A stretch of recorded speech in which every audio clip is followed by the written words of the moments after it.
and to come up with community centers in cities, in specific residential areas. And these are all new businesses that we can still build. We can do that if as engineers we embrace that concept of the Internet of Things, the industrialization of the Internet, and together we will make this industry come to fruition. If you think about it, after the downturn now, the world is looking for new value creation. I demonstrated to you. But specifically with this communication, with these community exchange centers, we can drive productivity. And productivity has gone down the drain over the last couple of years. The Internet of Things, the industrialization of the Internet, can be a new boost for productivity. And that is why Interop is bringing us all here together.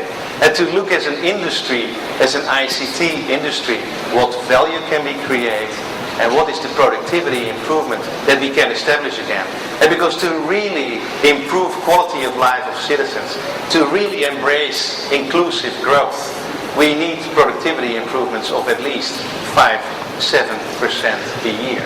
If you achieve that, you can double the standard of living for your residents every 10 years. So, starting to wrap up, that basically we started this whole, I would say, journey of the Internet of Things 3-4 years ago with the Clinton Foundation. And we started with connected urban developments. We started with thought leadership. San Francisco, we launched an eco-map. In Amsterdam, we implemented what we call smart working centers. Don't commute to compute. And go to a center where you have facilities, where you have technology, and where you don't have to use a lot of energy to move to your work. And we have implemented trials in Seoul, where you now via PDAs can real-time influence transport planning. And that all these buses, all these metros, and they drive on schedules. You can make it real-time. If you really embrace that everything will be connected and you get the same analytics, you get the software capabilities, think about the opportunities for the industry to create new companies. Then, over the last 3 years, we have really done pilots around the world. The Yankee Stadium in the US, sports and entertainment, to give people a different experience. Singapore, an innovation center, what type of verticals you can port on the network. And last but not least, countries like Qatar, where we have built entire smart cities and building automation trials.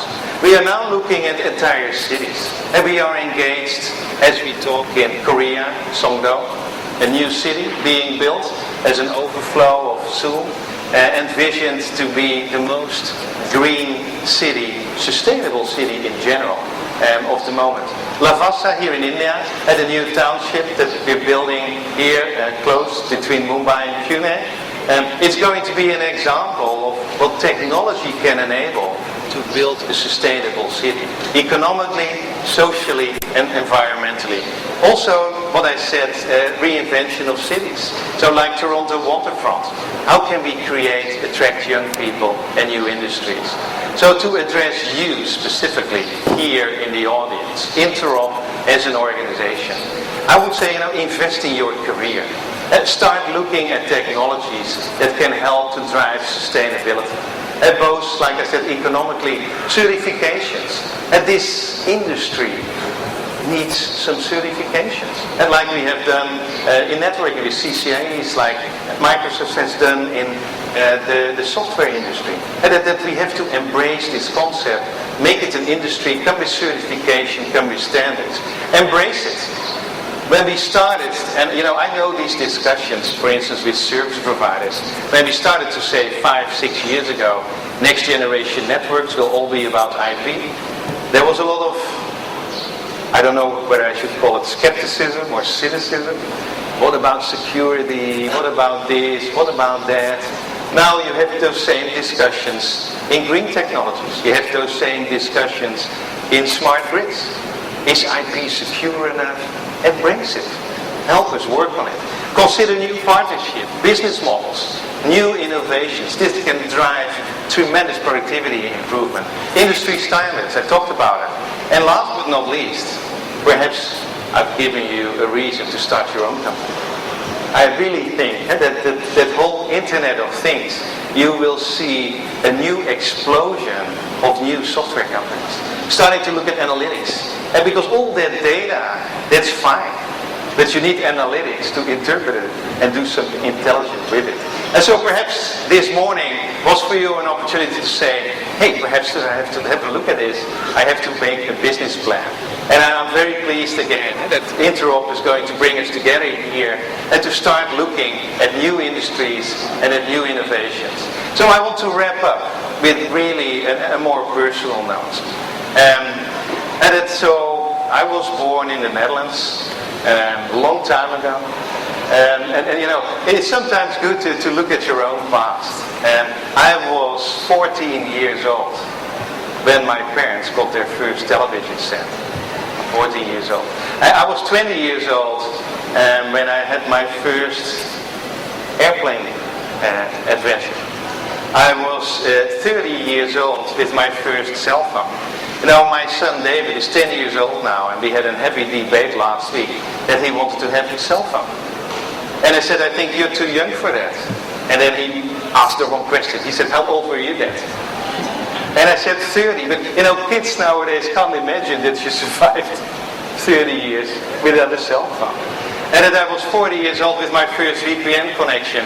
I was 50 years old with my first telepresence. I have it in my house in Bangalore. By now you will probably ask yourself, how old is this guy? But that's not the point. That's not the point. The point is, think out of the box. Think aspirational.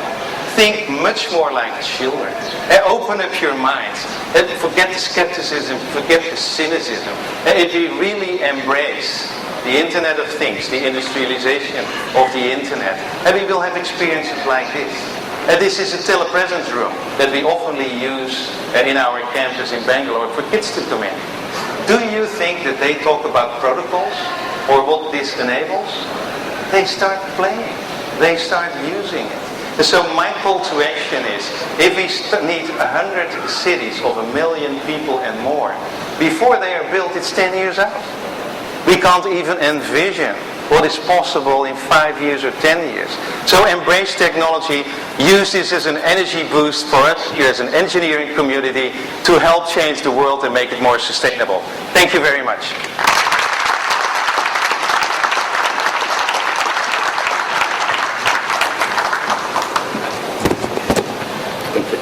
Thank you very much indeed, Wim. Please sign me up for one of those. Okay. Mr. Elfrink, I would just like you to come back on for half a second, please. Okay. Half of Interop Mumbai and UBM India, I would like to present Wim Elfrink with a token of our appreciation.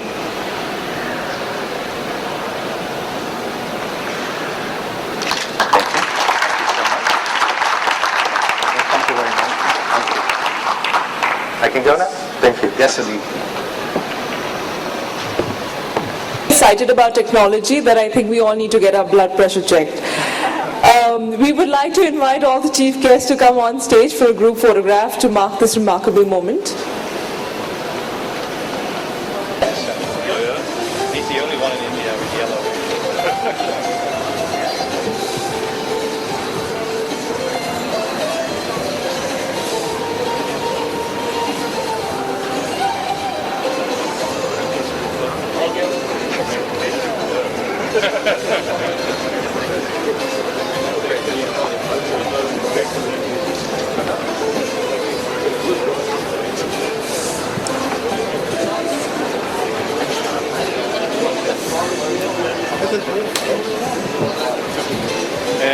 Exercising.